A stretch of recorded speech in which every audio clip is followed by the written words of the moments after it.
do 7º ano. Meu nome é Ana Carolina e na aula de hoje a gente vai aprender um pouco sobre os triângulos. Em especial, trataremos nessa aula sobre a condição de existência, né? Ou seja, o que eu preciso para que eu monte ou crie um triângulo e qual seria a soma dos seus ângulos internos. Mas antes de começar o vídeo, não se esqueçam de deixar o like e ativar o sininho para receber mais notificações. Então, vamos à aula. Mas, será que eu consigo fazer um triângulo? Então, digamos que eu esteja com 3 palitos. Um medindo 1 centímetro, outro medindo 3 centímetros e o último medindo 5 centímetros. Como a gente sabe, o triângulo ele tem 3 lados. Então, vamos tentar montar um triângulo com esses 3 palitos que eu tenho. Então, será que eu vou conseguir montar? Então, aqui eu tentei fazer uma montagem. Então, percebam que eu não consigo fechar aqui, certo? E se vocês tentarem, eu aconselho que vocês peguem um palito ou uma folha e reproduzam essas medidas e tentem de todas as maneiras montar um triângulo. Vocês vão perceber que a gente, independente da forma que você escolher, a gente não vai conseguir, né, montar um triângulo. Então, aqui, né, a gente vai ficar triste porque a gente não conseguiu montar um triângulo com esses palitos, de medida 1 centímetro, 3 centímetros e 5 centímetros. Agora, digamos que eu tenha 3 novos palitos. Um medindo 3 centímetros, o outro medindo 5 centímetros e o outro medindo 7 centímetros. Então, será que eu vou conseguir montar um triângulo com esses 3 palitos? Então, vamos tentar montar. Então, se vocês organizarem de qualquer forma, né, de qualquer maneira que vocês quiserem, eu escolhi essa aqui em específico, vocês vão perceber que a gente vai sempre conseguir, né, montar o triângulo. E aí, né, a gente fica feliz.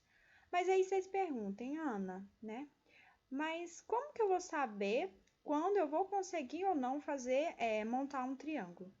Então, vamos observar os 2 exemplos que eu passei para vocês.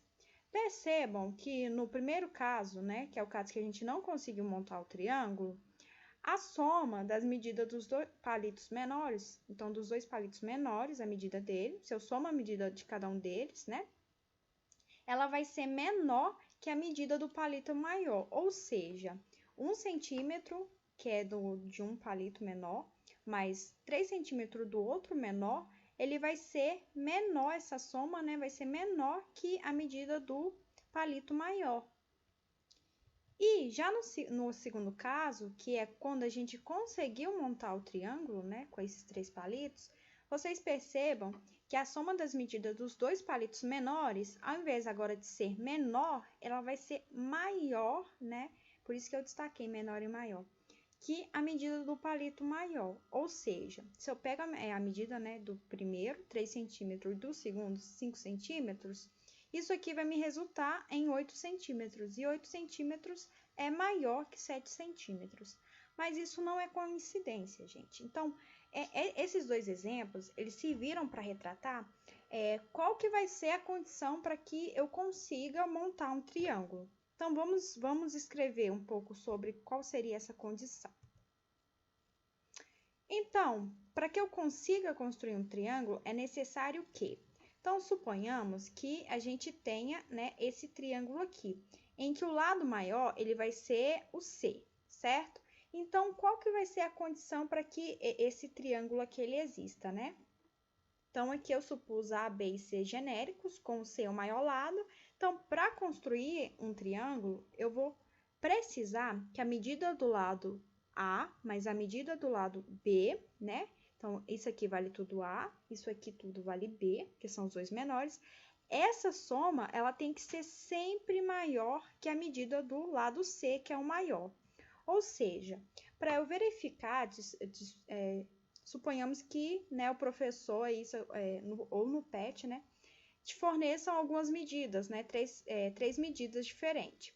Então, para que vocês consigam montar um triângulo, é necessário que a medida maior, ela seja sempre menor, né, que a soma da medida dos 2 menores que vocês dispõem. Então, é sim, né, para verificar se você vai conseguir ou não fazer um triângulo, mas aí vem outra questão. Então, quando a gente monta, né, um triângulo, a gente forma, né, 3 ângulos. Eu tenho um ângulo aqui, eu tenho outro ângulo aqui e tenho o terceiro ângulo aqui. Então, a gente também tem 3 ângulos. E será que existe alguma relação se eu somar esses 3 ângulos? Será que sempre vai acontecer essa mesma coisa que a gente observou na condição? Então, vamos supor que eu consiga construir, a princípio, 3 triângulos, né? Eu fiz aqui com as medidas, com a condição estabelecida. Não me interessei aqui, a princípio, em colocar as medidas, porque nosso foco agora vai mudar para os ângulos. Mas aí eu convido vocês a fazerem vários triângulos e façam essa descoberta junto comigo, né? Então, aqui eu fiz esses 3 triângulos com auxílio do GeoGebra. Então, vamos ver se a gente percebe algum padrão, né, nessas somas, como a gente percebeu que vai ocorrer na questão da condição para se conseguir construir um triângulo. Então, nesse primeiro caso, vamos somar esses ângulos. Então, se eu somar esse ângulo aqui, 27,15 graus, mais 137,2 graus, mais 15,65 graus, se eu fizer essa conta aqui, eu vou chegar que a soma desses 3 ângulos é igual a 180 graus. O grau, né, ele é uma medida de ângulo, como vocês bem sabem. Agora, vamos repetir o processo de soma nesse segundo triângulo aqui. Então, se eu fizer a soma 90 graus mais 45 graus mais 45 graus, eu também obtenho 180 graus nas somas dos 3 ângulos, né? Parece muita coincidência, então vamos fazer do terceiro aqui. Os mais espertos já viram, né? Que se eu somar aqui é 3 vezes 60, e a gente sabe que esse resultado é 180 graus. Percebam que houve uma coincidência aqui na soma desses dos ângulos internos desses 3 triângulos. Isso não ocorre por acaso, né? Então, tem uma demonstração, né, para poder verificar, né, da prova concreta desse fato, né, de a soma desses 3 ângulos internos de qualquer triângulo ser sempre igual a 180, mas não vamos focar nisso aqui não, porque o PET em questão vocês só precisam, né, fazer essa descoberta. Isso quer dizer que a soma, né, se eu pego um triângulo qualquer, a soma dos ângulos internos, ela vai ser sempre igual a 180 graus. Ou seja, se eu pego esse triângulo qualquer aqui, ABC, e aqui entre, né, de frente para o ponto A, eu tenho um ângulo alfa, de frente para o B, eu tenho um ângulo beta, e de frente para o C, eu tenho um ângulo θ. Se eu fizer a soma, né, desses 3 ângulos, da medida desses 3 ângulos, eu vou sempre obter 180 graus, dado que eu consegui montar esse triângulo, né? Então, para qualquer triângulo, essa soma aqui, ela tem que resultar em 180 graus. Esse foi o conteúdo da aula, né, da aula de hoje. Espero que vocês tenham gostado e até a próxima.